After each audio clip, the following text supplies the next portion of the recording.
Hello, hi, namaste, namaskar. मी Poonam and welcome back to my channel. कशा आहात सगळे? मस्त मजेत ना? आम्ही पण मस्त मजेमध्ये आहोत. आज मार्गशीर्ष महिन्यातला तिसरा गुरुवार आहे. सकाळी लवकर उठली होती, थोडंसं झाडून फरशी वगैरे केली, आंघोळ केली. त्यानंतर मी इथे रांगोळी काढायला घेतले. शक्यतो कसं रोजच्या घाई गडबडीमध्ये रोज डेली रांगोळी काढणं होत नाही, पण गुरुवार असेल किंवा संकष्टी किंवा काही सण कार्यक्रम असतात तेव्हा मी आवर्जून रांगोळी वगैरे काढण्याचा प्रयत्न करते वेळात वेळ काढून. आणि त्यानंतर मग मी इथं छोटीशी अशी रांगोळी काढून घेत होते.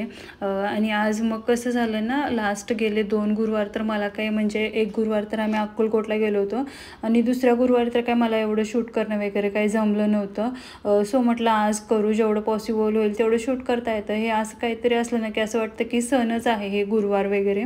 त्यामुळे ह्या दिवशी कशी खूप घाई गडबड होते. सो म्हटलं जेवढं होता होईल तेवढं शूट करू. आज काही तसंही टिफिन वगैरे पण बनवायचा नव्हता, मग म्हटलं थोडाफार वेळ भेटेलच, त्यामधून मग वेळ काढून काय होईना पण आज थोडंसं शूट करू म्हटलं. सो मी ते सिंपल अशी रांगोळी काढून घेत आहे. आणि हे असं रांगोळी वगैरे काढलं की खूप छान वाटतं, म्हणजे घर अगदीच म्हणजे काहीतरी घरामध्ये जणू काहीतरी फंक्शनच आहे असं वाटत होतं मला पण हे सगळं करताना. सो विहान उठायच्या अगोदर मग मी हे सगळं आवरत होती, कारण मग नंतर खूप लेट होतो, घाई गडबड होते, बाकीच्याही गोष्टी आवरायच्या असतात. त्यानंतर मग मी देवपूजा वगैरे करून घेतली आणि इथं पुस्तक वाचायला घेतलं. दिवसातून केव्हा जेव्हा मला वेळ भेटेल ना तेव्हा मी पुस्तक वाचून घेते, कारण नंतर मग बाळ उठलं की कसं ह्या गोष्टी होत नाहीत, मग अगोदर पुस्तक वगैरे वाचून घेतलं. आणि आज मग कोणालाही टिफिन वगैरे द्यायचा नव्हता, कारण आमच्या घरी सगळ्यांनाच खिचडी आवडते. सो मी इथं नाश्त्याला पण आणि टिफिनला पण सगळ्यांसाठी खिचडीच बनवत होती. सो इथं मी रात्री भरपूर असे साबुदाणा आणि बटाटा उकडून घेतला आम्ही सकाळी उठल्या आणि साबुदाणे तर मी रात्रीच भिजत ठेवले होते. सो पहिला अगोदर म्हटलं खिचडी बनवून घेऊ. सो मी शेंगदाणे भाजून घेतले आणि त्यामध्येच मिरची टाकून मिक्सरला बारीक करून घेतलं. असं करून घेतलं ना खिचडी खूप छान लागते, म्हणजे तिखट जे आहे ना ते सगळं छान म्हणजे खिचडीमध्ये मिक्स होतं.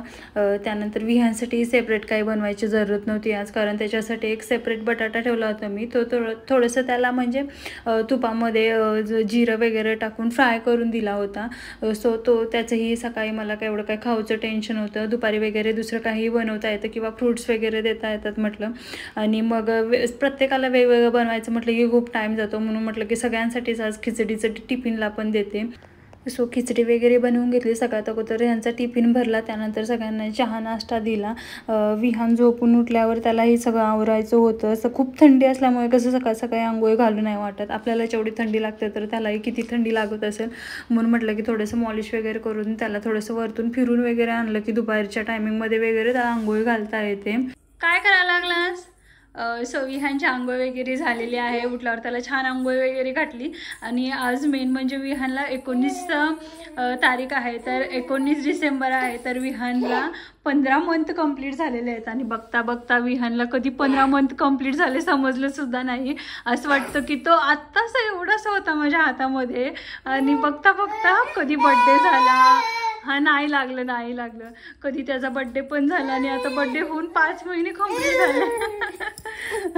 सो मुलं बघता बघता किती लवकर मोठी होतात ना, काही समजत पण नाही. अंजू कर पिलू. हा, अंजू केला विहान आता, अंजू केला विहानने आता. सो इथं विहान कधी एवढा लवकर मोठा झाला मलाच कळलं नाही आहे. त्यानंतर हे गाजर आणले होते, गाजरचा हलवा करायचा होता आणि रात्री करायला जायचं म्हणजे खूप लेट होतं, म्हणून म्हटलं की दुपारी जेवपर्यंत जसा वेळ भेटेल ना तसं मग ही कामं मी आवरून घेत जाते. सगळ्यात अगोदर मी तर सगळे गाजर वगैरे किसून घेत होते. आणि हे सगळं करताना ना एवढी बांगड्यांची वगैरे मला सवय नाही आहे, बांगडे किंवा साडी याची दोन्हींची मला एवढी सवय नाही आहे. त्यामुळे माझं कसं होतं, ते बांगडे वगैरे घातलं की काम करताना काढून ठेवायचं, काम झालं की परत घालायचं, हे असंच चालू असतं. तर इथं मी सगळे गाजर वगैरे छान किसून घेतलेले आहेत. कुकरमध्ये थोडंसं तूप टाकलं आणि हे गाजर सगळे मी छान भाजून घेत आहे. शक्यतो आज माझ्याकडे ना खवा नाही आहे, नाहीतर खवा असेल तर मी खवा टाकते, पण म्हटलं खव्याऐवजी आपण आज दूध टाकून करू, तर मग मी ते छान भाजून घेतले. त्यानंतर दूध टाकलं आणि त्याला 4 ते 5 शिट्ट्या काढून घेतल्या. पॅनमध्ये तूप टाकले, मनुका टाकले, त्यानंतर बारीक केलेले काजू बदाम टाकले आणि छान तुपामध्ये परतवून घेतलं. हे सगळं तुपामध्ये छान भाजलं ना, त्यानंतर मग जो गाजरचा किस होता तो टाकला, तो छान परतवून घेतला. आणि त्यानंतर मग चवीनुसार मी इथे साखर टाकली आहे. ॲक्च्युली गूळ काय होतं, गूळ घरी सगळ्यांनाच आवडत नाही, त्यामुळे म्हटलं की साखर टाकू. नॉर्मली नेहमीच साखर वगैरे टाकून करतो, तर मग मी इथे साखर टाकून छान शिजवून घेतला आणि वरतून मग थोडीशी वेलची पावडर टाकली आणि झाकण ठेवून साईडला ठेवून दिला. मग दुपारी वरण भात वगैरे असं काही बनवलेलं नव्हतं, कारण माझं हे फास्ट असल्यामुळे आणि बाकी घरी कोणी नसल्यामुळे मग वरण भात नव्हतं बनवलं. तर भिजवलेले मूग होते, म्हटलं त्याचा डोसा काढून विहानला. तर मूग स्वच्छ धुवून घेतले आणि त्यामध्ये मिरची व आलं आणि लसूण टाकून थोडंसं पाणी टाकून हे मिक्सरला बारीक करून घ्यायचं. तर मग मी इथं मिक्सरला बारीक करून घेतलेलं आहे. हे आपल्याला जसं हवं तसं आपण बारीक करून घ्यायचं. आता त्याच भांड्यामध्ये मी भाजून बारीक केलेली ओट्सची पावडर आहे, 3 टेबलस्पून मी इथं ओट्सची पावडर घेतलेली आहे. त्याच्यामध्ये आपण थोडंसं पाणी ॲड करायचं आणि हे मिक्सरला थोडंसं फिरवून घ्यायचं. ॲक्च्युली असं केल्यामुळे कसं होतं, ओट्सचा डोसाही छान असं परतला जातो. सो मी इथं ते मिक्सरला फिरवून घेऊन ओतत आहे. तर त्याच मिक्सरच्या भांड्यामध्ये मी थोडंसं आणखी पाणी टाकून याच्यामध्ये थोडंसं मीठ टाकून हे मिश्रण सगळं बनवून घेऊन एक साईडला 10 ते 15 मिनटं ठेवून द्यायचं. सो इथे हे 15 मिनटं साईडला ठेवून झाल्यानंतर हे मिश्रण छान मिक्स करायचं आणि त्याचा छान असा पातळ डोसा काढून घ्यायचा. सो इथं 15 मिनटं झाल्यानंतर मी याचा असा छान असा डोसा काढून घेतला आहे. इथं कुठेही प्रेशर देऊन दाबायचं नाही, वरच्यावर दाबलं की डोसा कसं छान होतो आणि चांगला भाजायला द्यायचं, म्हणजे तो परतलाही छान जातो. सो इथं बघू शकता मी वरच्यावर हाताने एकदम डोसा जो आहे तो स्प्रेड करत आहे. तर इथे विहानला मी छोटे छोटे तुकडे करून दिलेले आहेत खायसाठी डोसा, कारण मग एकदम दिलं ना तो पूर्ण वेस्ट करतो, थोडं जसं संपलं तसं तसं देत जाते. इथे थोडं माझंही काम हलकं होतं, कारण असं करून दिलं की त्याला भरवावं लागत नाही, त्याचा तो स्वतः खातो. आणि मग जर नाहीच खात तर मग मी स्वतः भरवते.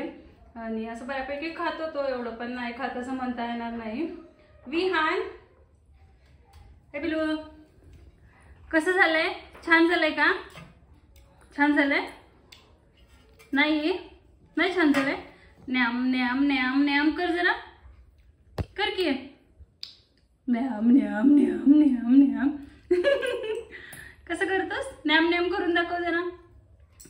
न्याम न्याम न्याम न्याम न्याम न्याम कर की न्याम न्याम. बडीशेप फक्त देऊ, न्याम न्याम करणार. हां सांडू नको, खा व्यवस्थित. काय करायला लागस तू? हां सगळी भांडी काढायची, लावायची.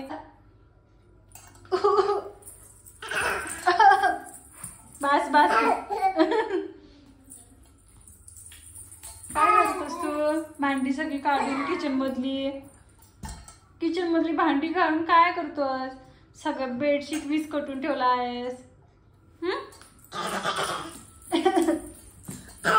मी विहानसाठी हे सूप बनवत आहे. हे सूप लहान मुलांसाठी किंवा निवून मोठ्यांसाठी खूप फायदेशीर आहे. थंडीमध्ये हे द्यायचं, त्यामुळे काय होतं शरीरातील आयर्न वाढतं. सगळ्यात अगोदर मी इथं कुकरमध्ये 1 चमच तूप टाकले, त्याच्यामध्ये 1 तेजपत्ता आणि काळी मिरी टाकायची, थोडंसं 2-3 लसूणच्या पाकळ्या टाकल्या, थोडंसं आलं टाकले, त्यानंतर कांदा टाकायचा. कांदाचा कलर चेंज होईपर्यंत भाजून घ्यायचं. मग थोडंसं टॅमॅटो टाकायचं, गाजर टाकायचं आणि बारीक कट केलेलं बीट टाकायचं. हे छान भाजून घ्यायचं आणि आवश्यकतेनुसार पाणी ॲड करायचं आणि चवीनुसार मीठ टाक. आणि इथे मी 4 शिट्ट्या काढून घेतलेल्या आहेत. कुकर थंड झाला की त्यामधले तेजपत्ता आणि लवंग साईडला काढायचं आणि मिक्सरला बारीक करून घ्यायचं. त्यानंतर एका भांड्यामध्ये थोडंसं तूप जिरं टाकून त्याला परत एकदा फोडणी द्यायची आणि हे सूप ना गरम गरम असताना लहान मुलांना द्यायचं, खूप छान आवडीने खातात. सो त्यानंतर इथं विहान झोपून उठल्यावर मी त्याला हे सूप भरवत आहे आणि त्याला खूप आवडलं होतं. तो म्हणजे खात होता. हे गरम थंडीमध्ये दिले ना लहान मुलांसाठी खूप छान आहे. त्यांच्यामध्ये जे बॉडीमधलं आयर्न असतं ते वाढण्यासाठी खूप मदत होतं. सो हे फायदेशीर आहे. तुमचं बाजार खात असेल तर तुम्ही हे आवश्यक द्या बाळाला. सो संध्याकाळी विहान 5च्या टायमिंगला झोपला होता. सो तेव्हाच मी हे सूप वगैरे बनवून घेतलं आणि जेवणही मी तेव्हाच आवरून घेतलं, का मग तो उठल्यानंतर काही करायलाही देत नाही, मग खूप घाई गडबड होते. सो थोडंसं काही म्हणजे भाजी वगैरे सगळं जेवण बनवायचं होतं आणि त्यामुळे थोडंसं स्वीटही बनवायचं होतं म्हटलं की लवकरच आवरून घेऊ. मग तो उठला की त्याला निवांत असं भरवता पण येतं आणि बाकीच्या गोष्टीकडे लक्ष देता येतात. म्हणून मग मी इथं जेवण आवरून घेतलं होतं आणि जेवण आवरून घेतल्यानंतर मग मी इथं हे विहानला निवांत असं एक 6च्या टायमिंगला वगैरे हे सूप देत आहे. हे आता सूप दिलं की नंतर कसं तो लवकर झोपत पण नाही, त्यामुळे म्हटलं 9 9:30पर्यंत त्याला मग नंतर त्याचं काही जे खाऊ असतं ते भरवता येतं. जर मी 4 किंवा 5च्या टायमिंगला विहानला काही नाही दिलं तर मग मी त्याला लवकर जेवण भरवून घेते आणि जर लवकर काही दिलेलं असेल तर थोडंसं वेळानं भरवून घेते.